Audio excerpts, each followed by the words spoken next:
အားလုံးပဲမင်္ဂလာပါကျွန်တော်ဒီနေ့ပြောပြပေးမယ့်အကြောင်းအရာလေးကတော့ကျွန်တော် zip file နေပါတော့ zip file တွေကိုကျွန်တော် zip ဖြည့်တယ် zip file တွေကိုကျွန်တော်ကအခု right click ဝင်လာ extract to ပေါ့ zip ဖြည့်တယ် zip ဖြည့်တဲ့အချိန်မှာ password ကြီးလာတောင်းတယ်ဗျအဲ့တော့ကျွန်တော် password ပေးကြည့်နေမယ်ပေါ့နော်04လုံးပေးကြည့်ရ okay မရတော့1 2 3 4ပေးကြည့်ရ okay မရဆိုတော့ဒီ password ကဘာ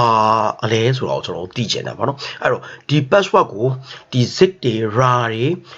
7z ပေါ့နော်7 zip တွေမှာခတ်ထားတဲ့ password log တွေကိုကျွန်တော်တို့ရဘယ်လို crack မလဲဆိုတဲ့နည်းလမ်းလေးဖြစ်ပါတယ်အဲ့တော့အရင်ဆုံးဘာလုပ်မလဲဆိုတော့ကျွန်တော် desktop မှာ new desktop command လေးတွေ့ယူလိုက်တယ်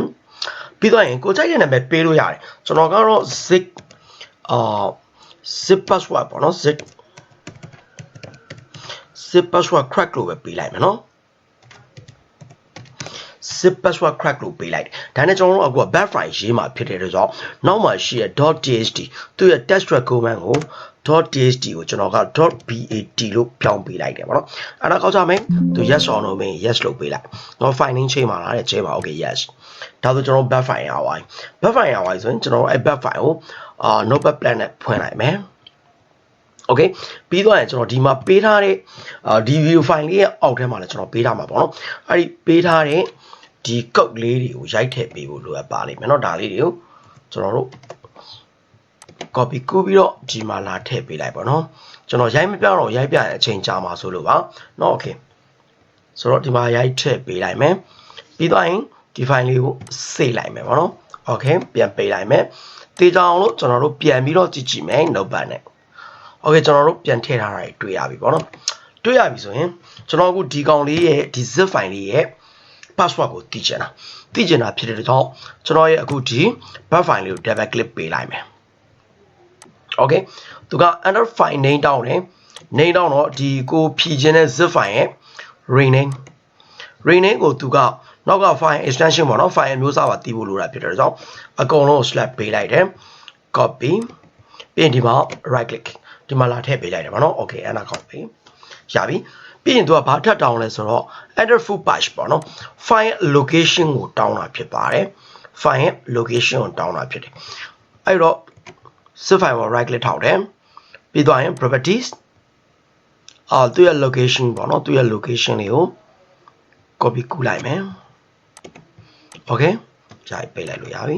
ပြီးရင်ဒီမှာလာထည့်ပေးလိုက်တယ် okay အဲ့ဒါကောက်ချလိုက်ပြီဆိုတာနဲ့သူကzip password ကိုစပြီးတော့ crack မှာဖြစ်ပါတယ်ဆိုတော့ကျွန်တော်ကအခုအဲ့ဒါခေါက်ချလိုက်တယ်ဗောနော်ဒါဆိုတော့သူက zip password ကိုစပြီးတော့ crack နေပါပြီဆိုတော့ကအချိန်ဘယ်လောက်ကြာလဲဆိုတော့ကျွန်တော်ကဒီမှာကျွန်တော်တို့ရဲ့ဒီ zip file ဗောနော်ကျွန်တော်တို့ရဲ့ဒီ zip file က0 to 9ပေါ့0 to 9ပေးထားတယ်ဆိုရင်တော့အချိန်ကကျွန်တော်တို့5-7 မိနစ်လောက်တော့ကြာလိမ့်မယ်အဲ့လိုမှမဟုတ်ဘဲနဲ့သူကဒီသူရဲ့ zip password က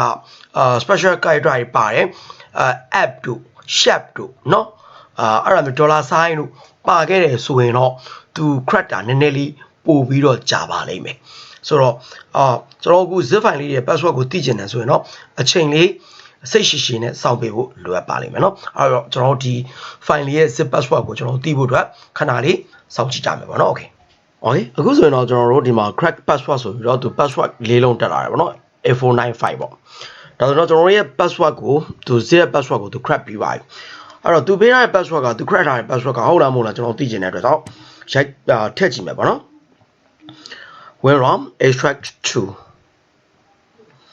8495 okay okay ဒီမှာသူ zip လေးပါလို့ပါလဲဖြီးသွားတယ်ပေါ့နော်ဒါဆိုရင်တော့ကျွန်တော်တို့zip file ရဲ့ password ကို crack တာအောင်မြင်တယ်လို့ပြောလို့ရပါတယ်ဆိုတော့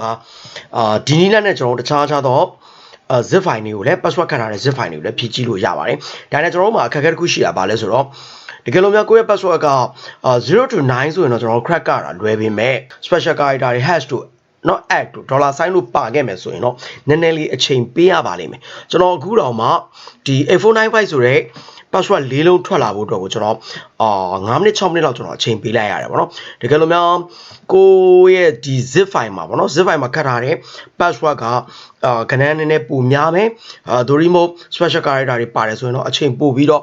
ပေးဖို့လိုအပ်ပါလိမ့်မယ်စိတ်ရှည်ဖို့လိုအပ်ပါလိမ့်မယ်နော်အဲ့တော့အခုဒီနီလန်နဲ့စစ်ဖိုင်မှာရှိတဲ့ password တွေကို crack လို့ရပါစေလို့ဆုတောင်းပေးပါတယ်အားလုံးကျေးဇူးအများကြီးတင်ပါတယ်ခင်ဗျာ